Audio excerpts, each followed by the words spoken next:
Smile! Good morning mga kaunlad. Kamusta kayo? So for today's episode, yan, smile. Yan yung main topic natin for today's episode. Kagabi, last night, nakapanood ako ng homily ng isang pare. At marami ako natutunan. At isa sa tumatak, no, sa isip ko ay ito.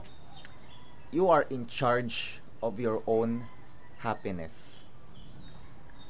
Make no mistake, no? Huwag kayong magkakamali. Hindi masama maging malungkot. Okay? Pero huwag tayong manatili sa kalungkutan. Huwag. Kagaya nga nasabi ko, no? Sa shinare ko, you are in charge of your own happiness. Kagabi lang naisip ko, bakit hindi ako manood ng homily? Kagaya nga sabi ko sa mga nakaraan kong videos, medyo nalalamig na ako sa Panginoong Diyos. Pananampalataya ko.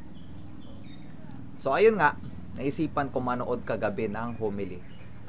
By the way, pagpasensyaan nyo na muna yung boses ko at yung aura ko ngayon. Kagigising ko lang talaga. Ayan, at naisipan kong i-vlog ito for the first time, no?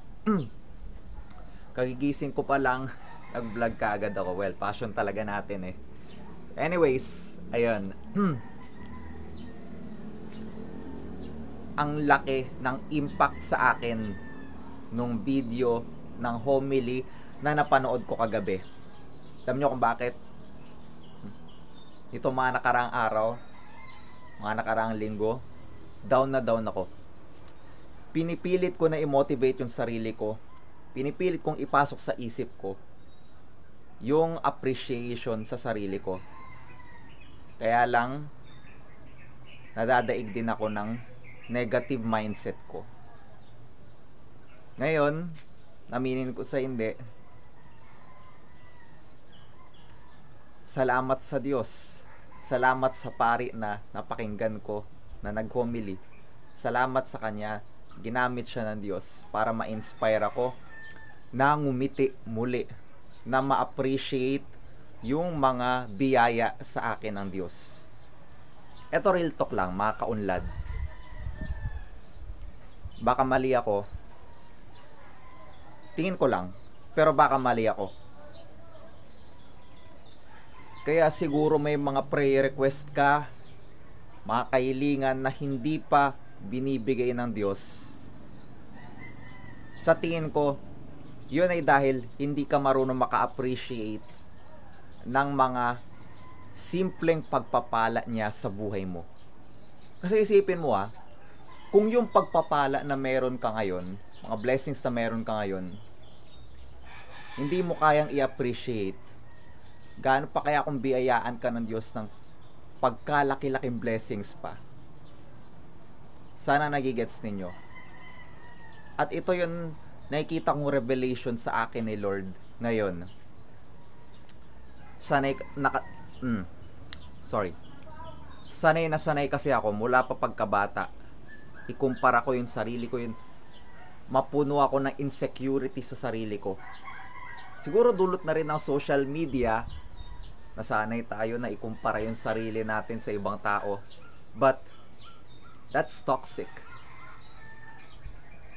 Hindi po yan healthy. At aminado ako dyan.